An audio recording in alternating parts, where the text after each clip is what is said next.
तो economy today 1.0 में आपका बहुत बहुत स्वागत है।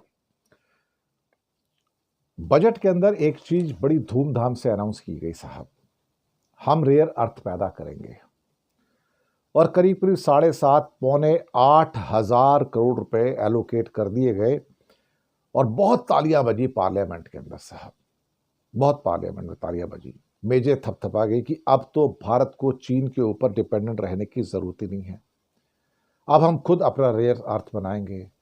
और ये भी कहा कि हम दरअसल 4 रेयर अर्थ के कॉरिडोर्स हमने 4 स्टेट के अंदर तय कर दिए हैं। वो जो 4 कॉरिडोर्स हैं उसके द्वारा हम लॉन्ग टर्म में हम क्लीन रेयर अर्थ बनाने में कामयाब हो जाएंगे। अभी मुझे एक बात समझ में नहीं आया, भारत के अंदर रेयर अर्थ लिमिटेड आज की कंपनी तो है नहीं, कम से कम 50-60 साल पुरानी, उससे भी ज़्यादा पुरानी कंपनी है। भारत सरकार की कंपनी थी, मिनिस्ट्री ऑफ एटॉमिक क्या कहते हैं कि जो उनकी न्यूक्लियर जो पावर का जो उनका एक कंपनी होता है, उनका कंपनी था ये भारत में। भाभा एटॉमिक रिसर्च सेंटर जो है उनके जैसे उन्हीं के टाइप की ये कंपनी थी। लेकिन साहब रेयर अर्थ के मटेरियल जो है 17 इसमें मेटल्स होते हैं, 17 किस्म के मेटल्स जो रेयर अर्थ के होते हैं जो काम आते हैं। अब सवाल यहाँ पर ये पैदा होता है कि भाई आप आज तक क्या कर रहे थे, बड़ी बड़ी टेक्नोलॉजी की बातें सब कुछ, आप तो चाइना के ऊपर डिपेंडेंट होते चले गए, इवन अमेरिका भी डिपेंडेंट हो गया, जापान हो गया, ईयू हो गया। इससे तो यूरोप के अंदर एस्टोनिया जैसा एक छोटा सा देश है, कम से कम वो माइनिंग से लेके और फाइनल प्रोडक्शन में वो कामयाब हो गया वहाँ पर। लेकिन भारत ने कभी इस ओर ध्यान नहीं दिया। अब कहते हैं कि हम अपना माइन करके रेयर अर्थ खुद बनाएंगे। लेकिन साहब रेयर अर्थ बनाना कोई इतना आसान काम तो है नहीं, बहुत मुश्किल काम है। अगर ये इतना काम आसान होता तो अमेरिका भी लार्ज स्केल पे इसको कर लेता, वो भी लार्ज स्केल पे नहीं करता, अपनी ज़रूरत के मुताबिक थोड़ा बहुत करता है। और भी कोई देश जो है, इवन जापान जैसा देश भी नहीं करता है, क्योंकि सुना है कि ये इतना अट्रैक्टिव जो होता है ना एक सेक्टर जो है इंडस्ट्री का नहीं है।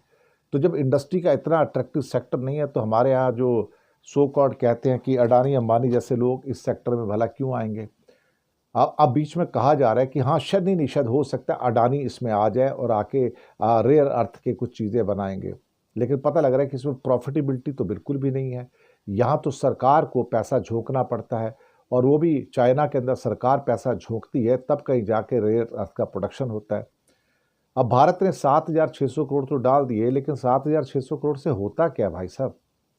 आप 7,600 करोड़ से कुछ नहीं कर पाओगे, और ये 7,600 करोड़ 10 साल तक चलता रहेगा, ये स्पेंड ही नहीं होगा। मैं आपको बताऊं, जैसे कि भारत सरकार के अंदर बहुत सारी योजनाएं हैं जो घोषित हो जाती हैं, लेकिन वो कामयाब नहीं होती हैं। कामयाब क्यों नहीं होती? क्योंकि उसको करने की आपके अंदर क्षमता भी नहीं होती और इच्छा शक्ति भी नहीं होती है। जब आपके अंदर इच्छा शक्ति नहीं तो पैसा स्पेंड नहीं होता, पर अल्टीमेटली सरकार के पास वो पैसा वापस चला जाता है। चाहे वो जल जीवन मिशन हो, प्रधानमंत्री हाउसिंग हो, या फिर किसी भी स्कीम के, सबके अंदर पैसे वापस चले जाते हैं, क्योंकि पैसे खर्च नहीं किए जाते ना। अल्टीमेटली जब खर्च नहीं किए जाते तो उस पैसे से कहीं ना कहीं सरकार अपना घाटा जो है कम दिखाने के अंदर कोशिशों में कामयाब हो जाती है, क्योंकि पैसा अनस्पेंट होकर वापस आता है तो उससे सरकार का जो घाटा होता है ना वो कम हो जाता है उससे। यही सरकार की नीति रहती है कि डिक्लेयर कुछ करो, खर्चा मत करवाओ और पैसे ले लो। तो रेयर अर्थ के अंदर भी जो होने जा रहा है वो यही होगा कि ये पैसा पड़ा रहेगा, सड़ता रहेगा, मैं आपको बताऊं, और 2-4 साल के बाद ये पैसा वापस पूरी ट्रेजरी में चला जाएगा और उसका कुछ नहीं होगा। अगले साल फिर आप सुनोगे इस बार हमने 10,000 करोड़ अलॉट किया। उनसे पूछो पिछले 7,000 करोड़ का क्या किया आपने, तो कोई जवाब नहीं है उसका, क्योंकि वो स्पेंट होगा ही नहीं।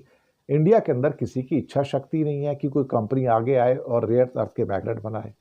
और अगर आप थोड़े बहुत बना भी लोगे रेयर अर्थ के मैग्नेट, सुना है जो 17 किस्म के रेयर अर्थ के मैग्नेट होते हैं, इंडिया सारे नहीं बना सकता कि उन सब के हमारे पास मिनरल्स ही नहीं है। हमारे पास कुछ के मिनरल्स हैं लेकिन कुछ के मिनरल्स नहीं हैं। हम चाइना तो है नहीं ना अल्टीमेटली, जहाँ पर सब किस्म के मिनरल्स हो जाए। और चाइना तो उसका म्यांमार से भी निकाल लेता है, वहाँ भी रेयर अर्थ के बड़े मिनरल्स हैं। तो ये बड़ी दिक्कत है। तो हमारी क्या नींद हमेशा लास्ट में खुलती है, जब आग लगती है ना तब हम कुआं खोदते हैं। इस बार भी सरकार ने वही किया है और वो कुछ नहीं कर पाएंगे, आप देख लेना। ये प्रोजेक्ट भी फ्लॉप हो जाएगा और हमारी चाइना के ऊपर जो डिपेंडेंस है वो और ज़्यादा बढ़ जाएगी। बहुत बहुत धन्यवाद आप सबका। इकोनॉमी टुडे 1.0 आपकी रोजी रोटी का चैनल है, सब्सक्राइब जरूर कीजिएगा। हो सके तो छोटी छोटी आर्थिक मदद कर सकते हैं।